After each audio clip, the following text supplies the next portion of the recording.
छोटी लड़की अपने परिवार के साथ समुद्र किनारे छुट्टियां मनाने आई थी, लेकिन अचानक उसने देखा कि समुद्र में क्रूज जहाज में कुछ गड़बड़ है। मगर उसके कुछ समझने से पहले ही उसकी माँ ने घबराकर देखा कि वह विशाल क्रूज जहाज नियंत्रण खोकर उनकी ओर तेजी से बढ़ रहा है। यह देखकर पूरा परिवार तुरंत भागने लगा,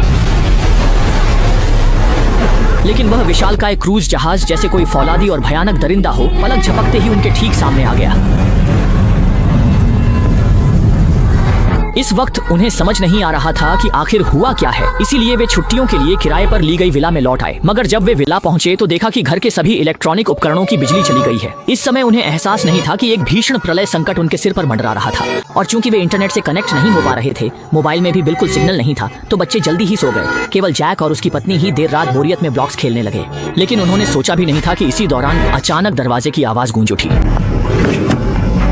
इस पल ने जैक को कुछ गड़बड़ होने का एहसास दिलाया। इतनी रात को कोई दरवाजा खटखटाए, यह अजीब था। उसने चुपचाप अपनी सुरक्षा के लिए एक लकड़ी की छड़ी उठाई और सतर्कता से दरवाजा खोला। सोचा भी नहीं था कि सामने एक बाप बेटी की जोड़ी खड़ी मिलेगी, और जैक के लिए ये अनजान नहीं थे। ये वही अश्वेत मकान मालिक थे जिन्होंने उसकी विला किराए पर दी थी। असल में मकान मालिक के इलाके में बिजली चली गई थी और घर का इंटरनेट भी बंद हो गया था। उसे समझ नहीं आ रहा था कि शहर में क्या हुआ है, इसलिए सुरक्षा के लिए वह इस दूर दराज के पुराने घर में शरण लेने आ गया। चूंकि अब आधी रात हो चुकी थी, मानवता के नाते जैक ने बाप बेटी दोनों को घर के अंदर बुला लिया।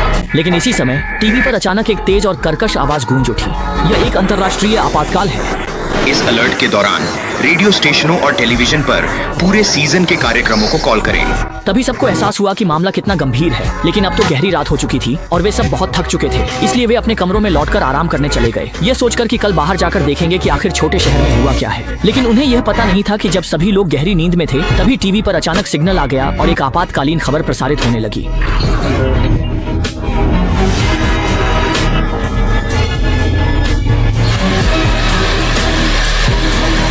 अगले दिन सुबह सबसे पहले लीसा ने अपना मोबाइल फोन खोलकर देखा, लेकिन पाया कि नेटवर्क अब भी बहाल नहीं हुआ है। यह जानने के लिए कि आखिर मामला क्या है, उसने अपने पति से कहा कि वह बाहर जाकर देखे कि छोटे शहर में आखिर हुआ क्या है। इसी दौरान छोटी बेटी भी बोर होकर आंगन में खेलने आ गई, लेकिन तभी उसने एक बेहद अजीब नजारा देखा।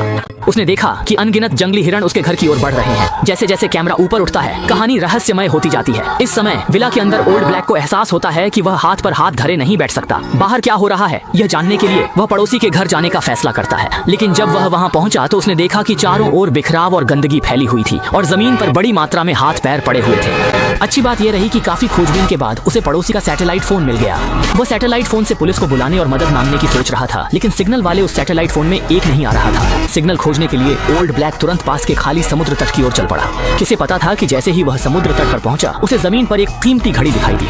वह घड़ी उठाने ही वाला था, लेकिन जैसे ही उसने उसे खींचा, एक कटा हुआ हाथ भी साथ आ गया, जिससे ओल्ड ब्लैक बुरी तरह डर गया। शांत होने पर उसने देखा कि समुद्र किनारे पर कटे फटे अंग बिखरे पड़े हैं। इसी दौरान जब वह समझ नहीं पा रहा था कि क्या करे, एक बेकाबू विमान उसकी ओर झपटता हुआ आ गया। डर के मारे वह जल्दी से समुद्र किनारे बने घर में छुप गया, जिससे वह किस्मत से इस मुसीबत से बच गया। लेकिन अजीब घटनाएं यही नहीं रुकी। दूसरी ओर जैक सड़क पर गाड़ी चला रहा, तभी उसने देखा कि उसकी कार का जीपीएस सिग्नल नहीं पकड़ रहा। इससे पहले कि वह कुछ समझ पाता, आसमान में एक अजीब सा धुआं दिखाई देने लगा। गड़बड़ी का एहसास होते जैक ने तुरंत गाड़ी मोड़कर वापस जाने की कोशिश की, लेकिन वह धुआं तेजी से फैला, जल्द ही उसकी नजर के सामने आकर सब कुछ ढक लिया। जब ऊपर की लाल चीज उसकी आंखों के सामने आई, तब उसे पता चला कि यह कोई लाल धुआं नहीं, बल्कि लाल रंग के पर्चे थे।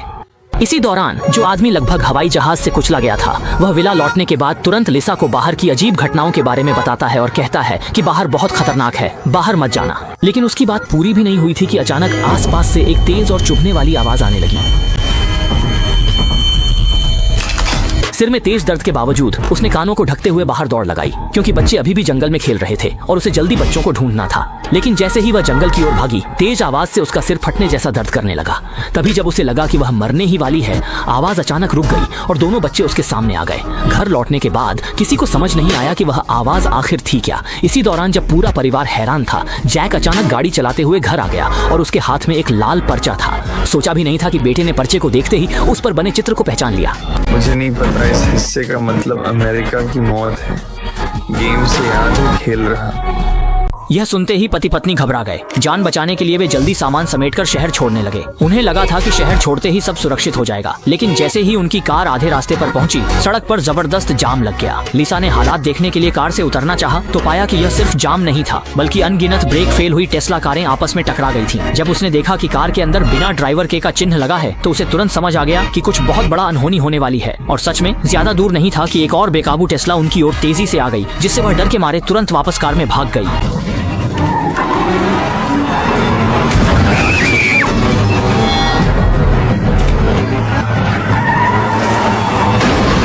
इसी तरह लिसा ने मजबूती से स्टीयरिंग व्हील पकड़ लिया और हिम्मत करके कार को वापस विला ले आई। इस सब के बाद उन्होंने तय कर लिया कि बाहर जरूर कोई बड़ी आपदा आई है। अब जिंदा रहने का एकमात्र तरीका यही है कि वे घर में ही रहें और बचाव दल का इंतजार करें।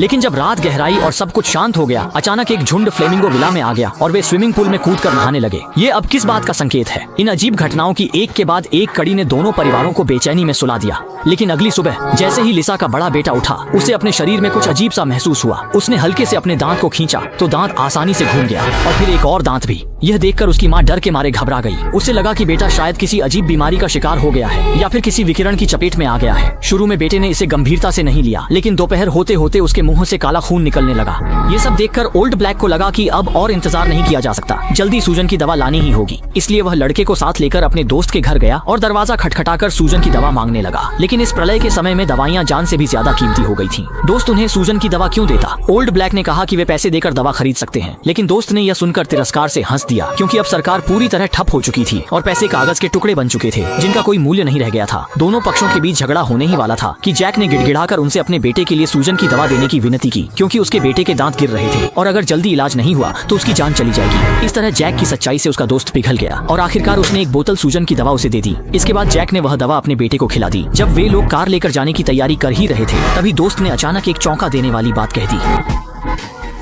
असल में घर के मालिक का एक दोस्त रक्षा मंत्रालय में काम करता था और कुछ समय पहले ही उस दोस्त ने उसे एक चौंकाने वाली खबर बताई थी। उसने इराक में 4 बार ड्यूटी की है। तुम पक्के हो कि ऐसा कुछ होता तो उसे पता चल जाता। ये है।